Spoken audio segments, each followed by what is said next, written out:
తెలంగాణలో ఆర్టీసీ సమ్మె 3వ రోజుకు చేరుకుంది. ఆర్టీసీ కార్మికులు ఆందోళన తీవ్రతరం చేశారు. రాష్ట్ర వ్యాప్తంగా నిరసనలు ఆందోళన చేపడుతున్నారు. పలుచోట్ల ఉద్రిక్త పరిస్థితులు నెలకొంటున్నాయి. పోలీసుల పహారా మధ్య బలవంతంగా నడుపుతున్న ఆర్టీసీ బస్సులను కార్మికులు అడ్డుకుంటున్నారు. పోలీసులతో వాగ్వాదానికి దిగుతున్నారు. ఆర్టీసీ జేఏసీ నేతలను పోలీసులు అదుపులోకి తీసుకుంటున్నారు. ప్రభుత్వ చర్యలపై కార్మికులు ఆగ్రహాన్ని వ్యక్తం చేస్తున్నారు. తమ న్యాయపరమైన డిమాండ్లు నెరవేర్చే వరకు సమ్మె ఆపేది లేదని ఆర్టీసీ కార్మికులు స్పష్టం చేస్తున్నారు.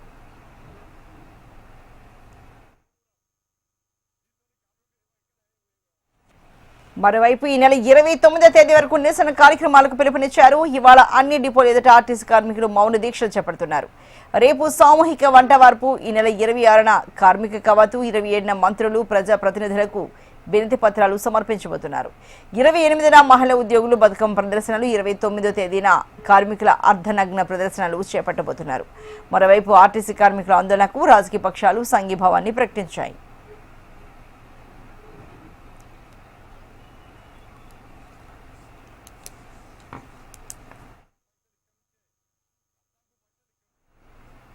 మరి దేశకు సంబంధించి మరింత తాజా సమాచారాన్ని మా తెలంగాణ ఇన్పుట్ ఎడిటర్ రమణ అందిస్తారు.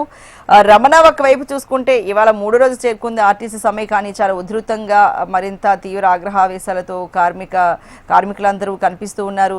మరి జేఏసీ చర్చలు ఇవాళ 12 గంటలకు మొదలవబోతున్నాయి మంత్రులతో, కమిటీతో. మరి ఎలా ఉండబోతోంది అనిపిస్తోంది రమణ? అంటే సమ్మె అయితే ఉద్రిక్తంగా మారింది. మనం చూసాం వరుసగా జరుగుతున్న పరిణామాలు కొంత ఆందోళన కూడా గురి చేస్తున్నాయి. తెలంగాణ ఉద్యమం సమయంలో ఎలాంటి పరిస్థితులు ఎదురయ్యాయో మళ్ళీ సేమ్ అదే సీన్ రిపీట్ అవుతోంది. చాలా వరకు ఆందోళన వ్యక్తం అవడంతో ఆర్టీసీ ఉద్యోగులు ఇటు ఆత్మహత్యలు చేయడం, నిన్న డ్రైవర్ ఆత్మహత్య చనిపోవడం తీవ్ర కలవరానికి గురి చేసింది. ప్రస్తుతం ఆర్టీసీ సంబంధించిన కార్మికులు అంటే ప్రభుత్వం సంబంధించి తమ ఉద్యోగాల నుంచి తొలగించి కొత్త వారితోని బస్సులు నడిపే ప్రయత్నం చేస్తున్నట్టు ఆందోళన ప్రధానంగా వాళ్ళ వ్యక్తం అవుతుంది. అసలు అంటే కొంతమంది మాట్లాడుతున్న మాటలు కూడా వారికి కొంత ఆందోళన కారణమై ఈ విధంగా పాల్పడుతున్నటువంటి ఆరోపణలు కూడా వినిపిస్తున్నాయి. ఏదేమైనా అంటే చాలా ఏళ్లుగా అంటే గత ప్రభుత్వంలో కానీ ఇప్పుడు కానీ వారి డిమాండ్లతో ముందుకెళ్తున్నారు. గత ప్రభుత్వంలో అయితే 52 రోజులు ఈ సమ్మె చేశారు. ఇప్పుడు మళ్ళీ ఈరోజు 3వ రోజుకు చేరుకుంది. ప్రభుత్వం నిన్న కొంత సానుకూలంగా స్పందించింది. నిన్న కేబినెట్ భేటీలో కూడా ఆర్టీసీ సమ్మెనే ప్రధాన ఎజెండాగా కూడా తీసుకుని తమ సమావేశాన్ని కొనసాగించారు. ఆర్టీసీ కార్మికులు ఎవరు కూడా అధైర్యపడొద్దు, మీ సమస్యలు పరిష్కరిస్తామని కూడా వాళ్ళ హామీ కూడా ఇచ్చారు. నేరుగా మంత్రులు మాట్లాడారు. సీఎం కూడా ఒక ప్రెస్ నోట్ ద్వారా వివరాలు వెల్లడించారు. అయినప్పటికీ ఇంకా పూర్తి స్థాయిలో ఆందోళన అయితే ఇంకా కంటిన్యూ అవుతూనే ఉంది. ఇంకా ఎవరు కూడా ప్రస్తుతం ఆందోళన విరమించడం లేదు. చాలా తీవ్ర స్థాయిలో ఇటు సమ్మె కొనసాగుతోంది. ఈ పరిస్థితుల్లో అంటే ఒకరి నుంచి ఒకరు ఆత్మహత్య, నిన్న ఆల్రెడీ నల్గొండ, జనగామ ఈ ప్రాంతాల్లో కూడా అక్కడ సిబ్బంది ఈ ఆత్మహత్యను ఒడిగట్టడం తీవ్ర కలకలం చెప్పింది. అంటే కొంత టర్న్ తీసుకుంటుంది అన్నట్టు ఆందోళన వ్యక్తం అవుతుంది. ఈ క్రమంలో ఖచ్చితంగా ప్రభుత్వం కూడా చొరవ చూపాల్సిన బాధ్యత ఉంది, అవసరం ఉందన్నటువంటి డిమాండ్ అయితే వినిపిస్తున్నాయి.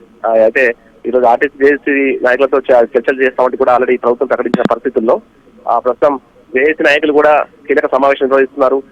ఇప్పుడున్న ఈ పరిస్థితుల్లో అంటే మరి వారు ఉన్న 32 డిమాండ్లకు సంబంధించి వాటిలో ఏ విషయాలను ప్రభుత్వం పక్కగా చెప్తే మరి వారు ఆందోళన విరమించబోతున్నారు. ఎందుకంటే తీవ్ర స్థాయిలో ఆందోళన వ్యక్తం అవుతుంది. చాలా వరకు మనం చూస్తున్నాం వరుసగా ఈ 3 రోజుల పాటు వాళ్ళు మాట్లాడుతున్న తీరు, ఎవరైతే ఆ సిబ్బంది మాట్లాడుతున్న తీరు, ఆర్టీసీ సమ్మె చేసిన సందర్భంలో మహాలక్ష్మి లాంటి పథకం ఇవాళ ఇంత అద్భుతంగా అమలవుతుందంటే కారణం మేమే, అలాంటి మమ్మల్ని చాలా చులకనగా చూస్తున్నారు, నిర్లక్ష్యం చేస్తున్నటువంటి ఆందోళన అయితే వాళ్ళకి వ్యక్తం అవుతుంది.